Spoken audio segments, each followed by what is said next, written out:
หลายมื้อนี้ในนามของพรรคและรัฐข้าพเจ้ารู้สึกปีติยินดีที่สุดที่ได้มารวมพิธีอันคึกคืนนี้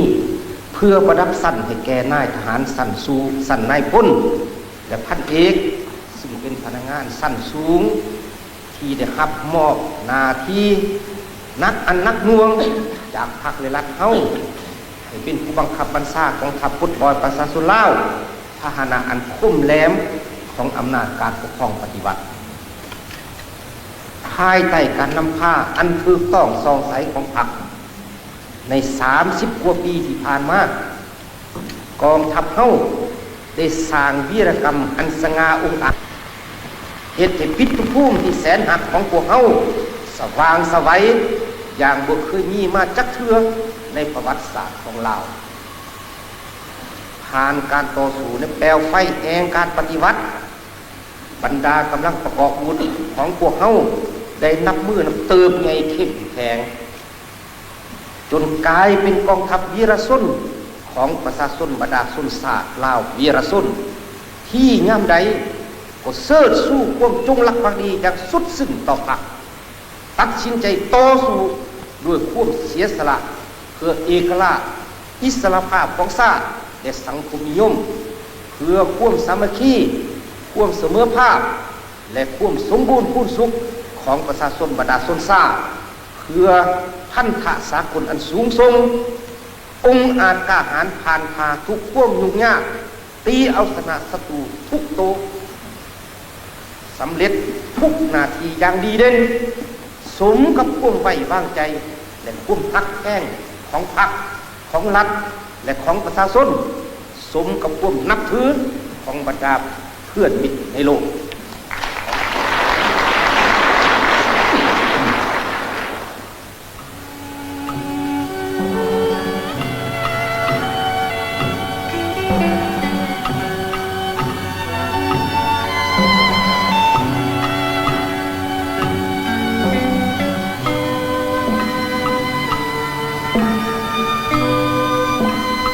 คณะผู้แทนโซเวียตเข้าร่วมไว้อาลัยถึงดวงวิญญาณของวีรชนผู้ที่เสียสละชีวิตในการต่อสู้ปลดปล่อยชาติลาว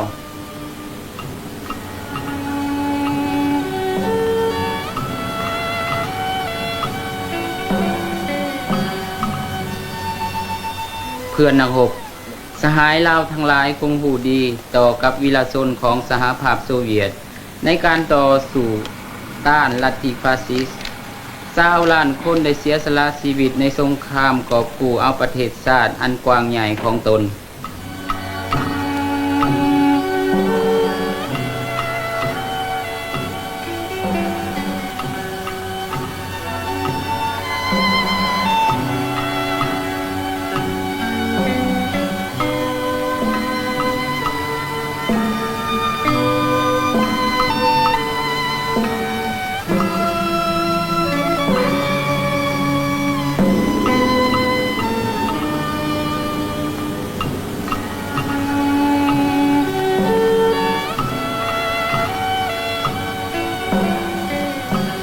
ที่2 ธันวาคม 1980 5 ปีแห่งสาธารณรัฐประชาธิปไตยประชาชนลาว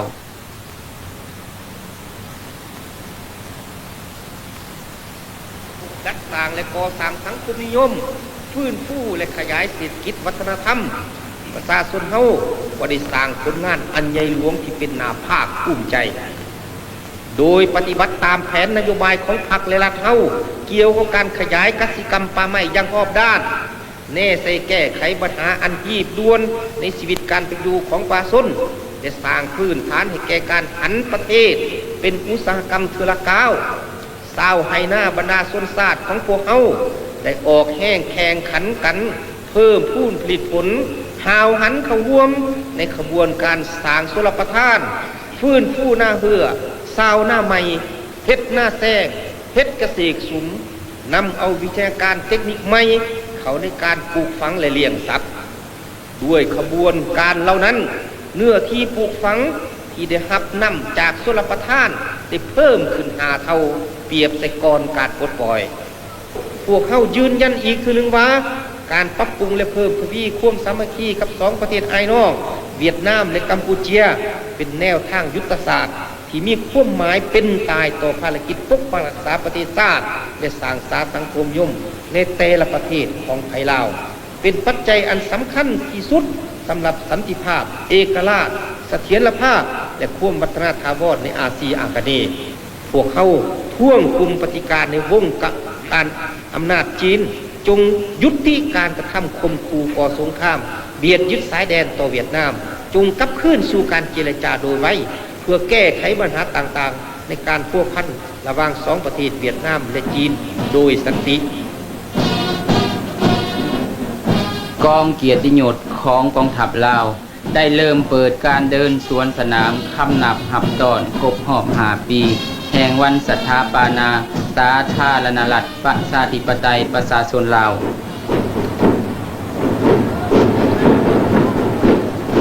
กำลังกองร้อนท้องถิ่นเพศหญิง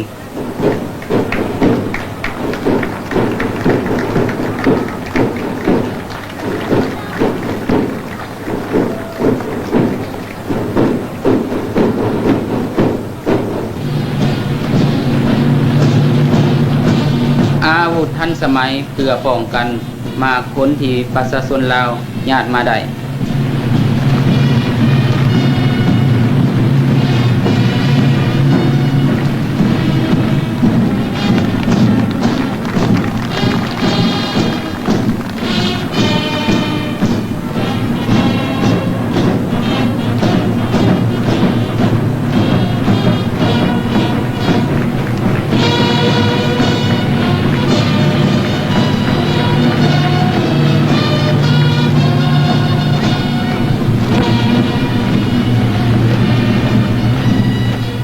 กำลังปืนใหญ่และฝูงเรือบินสู่หก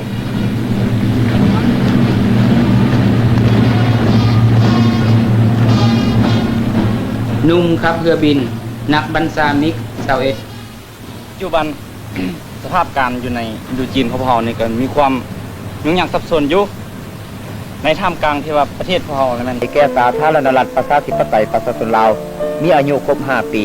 แต่ละแสนน้ำใจต่อสู้ของประชาชนลาวที่ได้มีผลสำเร็จอย่างงดงามในภารกิจปกปักรักษาและสร้างสรรค์ประเทศชาติ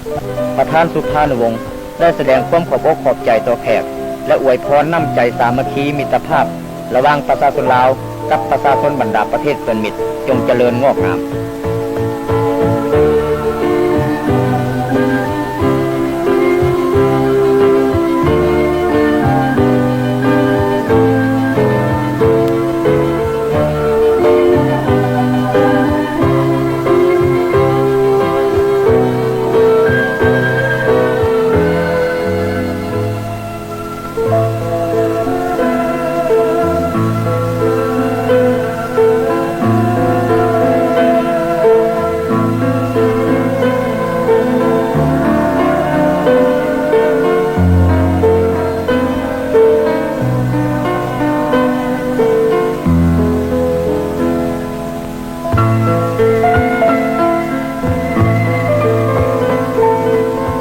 ในโอกาสวันชาติครบรอบ5 ปีคณะศิลปะศูนย์กลางและศิลปากรกองทัพพุทธพลอยประชาชนลาวต่างก็ได้แสดงคำนับศูนย์กลางพรรครัฐบาลเฮาและบรรดาผู้แทนของประเทศแสดงเต็มไปด้วยเนื้อในและความหมายแห่งบรรยากาศมวลซื่นคึกคืนสมเสยผลงานของกองทัพและประชาชนเฮาใน5 ปีที่ผ่านมา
านสภาประชาชนสูงสุดประธานแนวราวสั่งศาสตร์และบรรดาผู้นำพรรคและรัฐเฮาอยู่ที่ทำเนียบประธานประเทศโดยต่างนาให้ประชาชนในทั่วประเทศของตน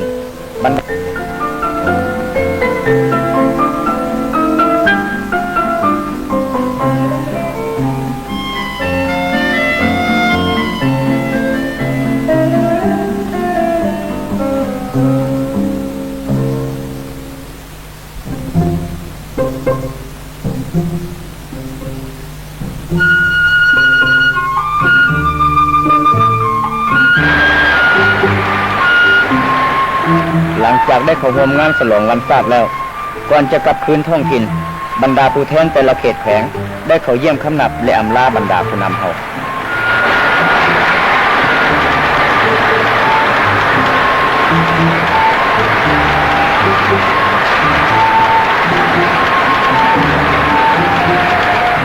สหายประธานสุภานุวงศ์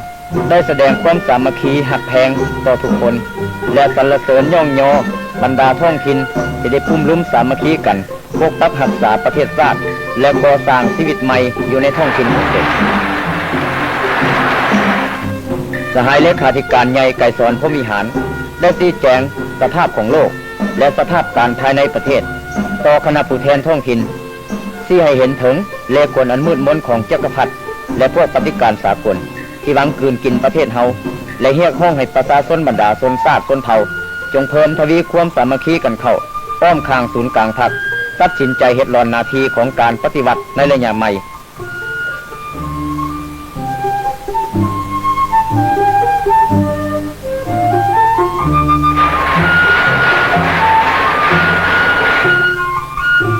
ผู้ต่างนาบรรดาผู้แทนท้องถิ่น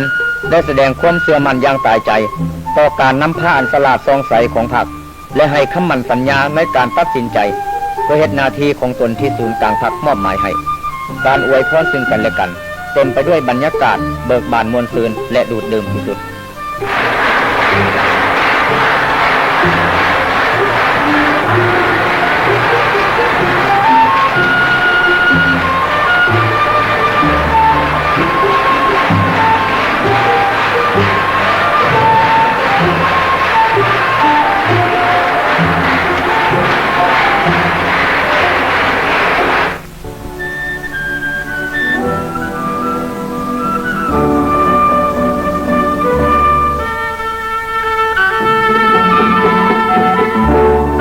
การกำเนิดเกิดขึ้นของสาธารณรัฐประชาธิปไตยประชาชนลาวแม่นมากผลของการต่อสู้อันยืดเยื้อยาวนานและการเสียสละอันใหญ่หลวงของประชาชนเฮาภายใต้การนำพาของพรรคประชาชนปฏิวัติลาวประเทศชาติของพวกเฮาถึงแม้นว่ายังด้อยการพัฒนาอยู่ก็ตามแต่ฐานะที่ตั้งของประเทศชาติเฮาแม้นได้ถึงยกสูงขึ้นเทียมทันบรรดาประชาชาติที่นำหน้าอยู่ในโลกฉะนั้นนับจากนี้ต่อไป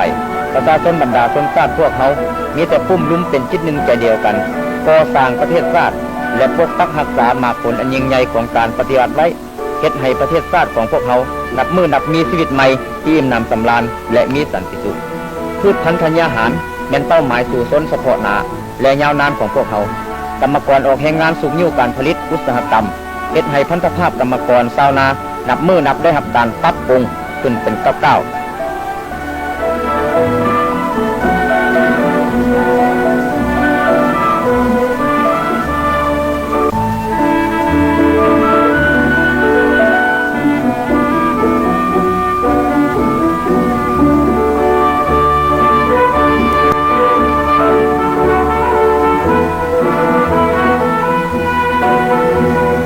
กำลังประกอบอาวุธประชาชนเพิ่มทวีความมีสติระวังตัวปกปักรักษาเขตน้ำแดนดินของประเทศชาติเยาวชนมวลซืนทำเฮียนให้ก้าวขึ้นเพื่อจะเป็นเจ้าของประเทศชาติสุดแสนหักในอนาคต